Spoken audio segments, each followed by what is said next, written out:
Peygamber sallallahu aleyhi ve sellem İmam Ahmad деген hadisinde айтады. Кімде-кім бір күнде 100 рет салауат айтатын болса, дейді. 100 рет. Тым қиын емес, иә? Әр намаздан кейін 20-20-дан бөліп қойыңыз. 3 минутқа кетеді. 100 салауат айтады. Кімде-кім 100 салауат айтса бір күнде, Алла оның ақыреттік 70 қажетін дейді.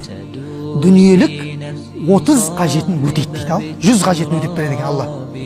Ақыреттік ең көбін қаяққа алып қойып тұр, ең қиын кезеңге алып қойып тұр.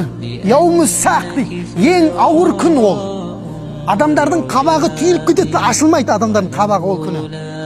Бір-бірінен қашып кетеді. Әке баладан, шеше қызынан, әке шешеңнен туған өзіңнің бауырың, әйел бала шағаң ешкім керек емес деп қашатын күнге 70 қажетті алып қойған.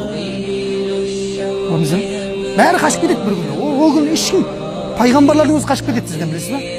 Адам атадан бастап қашып кетеді барлығы. Кім ғана қалады? Пайғамбар Мұхаммед саллаллаху алейхи ва саллям ғана қалады екен. Көрдіңіз бе? Сол ғана қалады, болды. Және оған айтылған нелер қалады? Салауаттар. Тіпті ғалымдар кейбір риуаяттарда айтады, әлсіз болса да айтып кетейін. Ана қыл көпірі бар ғой, өтетін, дұрыс па? Көпірге иман келтірдік қой сол. Сол көпір, қыл көпір. Содан кімде-кім дүниеде салауат айтса дейді, маған айтылған салауаттар 2 қолтығынан көтеріп алып өтеді дейді. Көзді ашып жұмғанша.